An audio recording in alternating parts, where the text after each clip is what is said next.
Shalom, devosi Ayub pasal 37 ayat 1-13, demikian firman Tuhan. Sungguh oleh karena itu hatiku berdebar-debar dan melonjak dari tempatnya.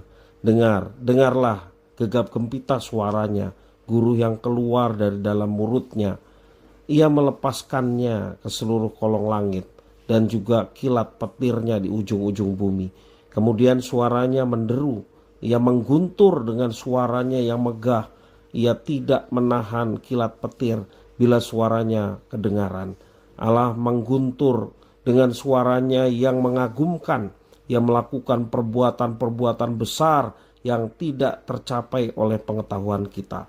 Karena pada salju ia berfirman, jatuhlah ke bumi, dan kepada hujan lebat dan hujan deras, jadilah deras.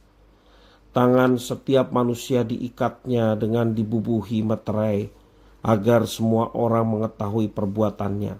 Maka binatang liar masuk ke dalam tempat persembunyiannya dan tinggal dalam sarangnya. Taufan keluar dari dalam perbendaharaan dan hawa dingin dari sebelah utara. Oleh nafas Allah terjadilah es dan permukaan air yang luas membeku. Awan pun dimuatinya dengan air dan awan memancarkan kilatnya. Lalu kilatnya menyambar-nyambar ke seluruh penjuru menurut pimpinannya untuk melakukan di permukaan bumi segala yang diperintahkannya. Ia membuatnya mencapai tujuannya, baik untuk menjadi pentung bagi isi buminya maupun untuk menyatakan kasih setia. Demikian firman Tuhan. Ketika kita melihat ke langit yang membentang luas, coba kita perhatikan apa yang kita lihat di sana. Sejauh mata memandang, langit itu seolah-olah tak berujung, tak terukur, dan tak terjangkau. Hati kita menjadi berdebar-debar karena kekaguman, ketakutan, atau perasaan kita yang lainnya. Elihu mengingatkan akan kebesaran Allah yang menciptakan dan mengatur semuanya, seperti guru yang menggelegar disertai kilat petir, salju, dan hujan deras, serta badai yang mengerikan dari ayat-ayat yang kita baca tadi. Seperti yang dinyatakan dalam Kejadian pasal yang pertama, Tuhan Allah berfirman, maka semuanya jadi. Di sini Elihu memakai fenomena alam sebagai suatu bentuk peringatan Tuhan atas dosa yang dilakukan manusia. Tuhan Allah yang sulit dipahami dan dijangkau oleh manusia berbicara lewat tanda-tanda alam agar manusia melakukan introspeksi diri. Ayat yang ke-7 menjelaskan demikian. Secara umum, penderitaan cenderung dimaknai sebagai akibat dosa dan hukuman Allah. Elihu juga memiliki pandangan yang sama. Pandangan ini merupakan refleksi dari pandangan ortodoks masyarakat pada masa itu. Ada hubungan sebab akibat di dalam penderitaan yang dialami oleh Ayub.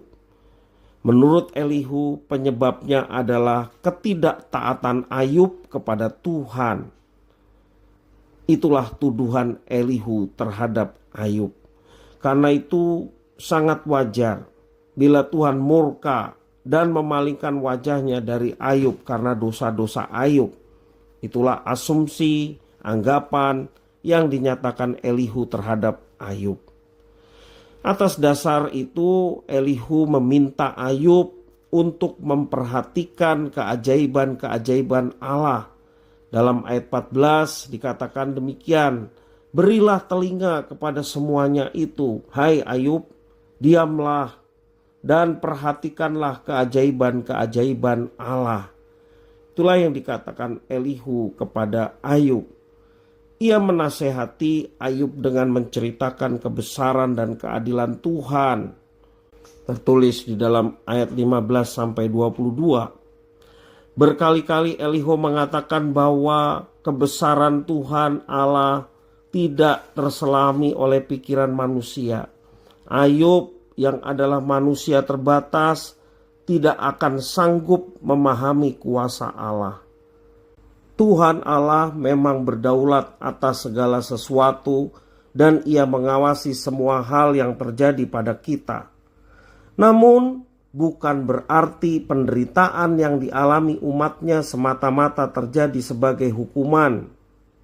Tuhan mendatangkan dan mengizinkan semuanya itu sebagai ujian, agar iman kita tetap teguh di dalam Dia.